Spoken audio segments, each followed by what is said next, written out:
1960년 5월 어느 날 이스라엘의 정보기관 모사드에 의해서 2차 세계대전 나치의 전범 중 한 명인 아돌프 아이만이 납치를 당했습니다.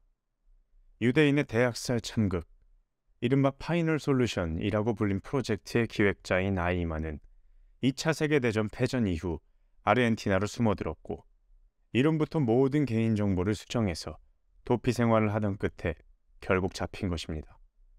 그리고 자신이 피해를 준 민족에 의해서 그 민족의 국가의 법정에 서게 됩니다. 이 과정에서 미국의 한 잡지사에 파견을 나온 유대인 여성이 있었으니 그녀의 이름이 한나 아렌트였습니다. 어떻게 그런 끔찍한 범죄를 자행할 생각을 했는지 묻는 법정을 향해서 나는 국가의 공무원이었을 뿐이다. 나에게 주어진 직업적 업무를 그대로 한 것이 어떤 문제를 갖느냐고 대답을 했던 아이만이었고 그는 다음과 같은 인터뷰도 남겼습니다. 당신에게 솔직히 말하겠습니다. 1000만 명의 유대인, 아니 세상에 지구상의 모든 유대인을 죽여야만 나와 동료들은 만족했을 겁니다. 그랬어야만 나와 내 동료들이 적을 절멸했다고 말할 수 있었을 테니까요. 난 단순하게 명령을 수행하는 자가 아니었습니다. 만약 그랬다면 난 그저 멍청한 놈에 불과했을 겁니다. 나는 나치 당원들과 똑같이 생각했으며 함께 지구상에서 유대인을 지워버리고 싶었던 이상주의자였습니다. 이 모든 과정을 한나 아렌트는 지켜봤다. 그리고 그녀 역시도 유대인이었기에 재판장에 있던 독일 국민들, 유대인들 모두가 한나 아렌트가 아이만을 비롯한 나치의 전범 행각에 대해 신랄한 비판을 할 것으로 예상했다. 그러나 모든 재판을 본 후 그녀의 의견은 뜻밖이었다. 내용은 이렇다. 나는 우리 모두의 내면에 각자의 아이만이 있다고 생각합니다. 그렇다고 해서 이 말이 우리 모두가 아이만과 유사한 점을 갖고 있고 닮아 있다는 말을 하려던 건 기필코 아닙니다. 오히려 전하고자 하는 말은 전혀 다른 방향의 얘기입니다. 아이만은 정말이지 지적이면서도 동시에 더할 수 없이 멍청한 사람이었어요. 내가 평범성이라는 말로 표현하려 했던 게 바로 그거예요. 전범을 저지른 사람과 거기에 가담한 모든 사람들의 행동에 우리가 생각하는 심오한 의미나 맥락 따위는 하나도 없어요. 무지막지한 잔혹함이나 악마 같은 요소는 하나도 없다고요. 오히려 그들이 가지고 있는 건 뭘까요? 아주 평범한 게으름입니다. 즉, 자신들의 말과 행동으로 인해서 어떤 결과가 도출될지를 생각하기 꺼려하는 아주 무책임하고 지극히 특별할 것 없는 게으름 말입니다. 그 후 한나 아렌트는 모든 사람의 공격을 받았다.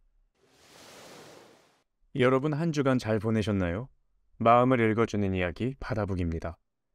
연일 시끄러운 것이 언론을 비롯한 매체의 속성이겠습니다만 지난 한 주는 특히 제게는 더 마음이 싱숭생숭한 한 주였습니다. 저의 학창시절을 비롯한 오랜 시간과 기억과 추억이 녹아있는 한 가수가 사회면을 장식한 한 주였습니다. 아직도 계속해서 진행 중인 것 같은데요. 어떻게 될지 여부를 떠나서 현재까지 밝혀진 바로도 충분히 충격적입니다. 그 사건의 현재 쟁점은 적극 가담 여부인 듯합니다.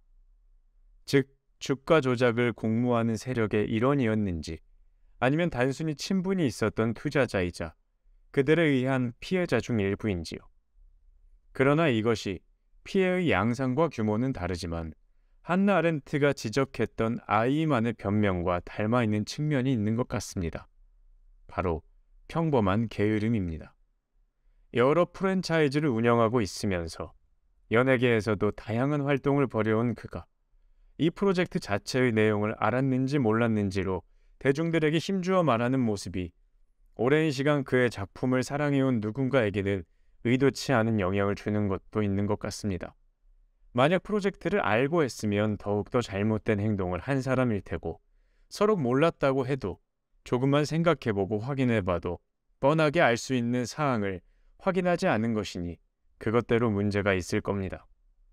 사실관계를 충분히 더 밝혀봐야겠습니다만 그것이 사건의 방향을 바꿀 가능성으로 작용할 리는 없어 보입니다. 그저 현재 추정되는 방향으로의 깊이만을 확인할 수 있을 뿐이니 아쉬울 따름입니다. 하늘을 나는 해방감에 신전까지 올라가다 추락했던 이카루스처럼 과한 욕심은 만용을 넘어선 파멸까지 불러올 수 있다는 진부한 교훈을 다시 한번 생각하게 되는 한 주였습니다. 들어주셔서 감사합니다. 또 다른 이야기로 찾아뵙겠습니다. 바다북이었습니다.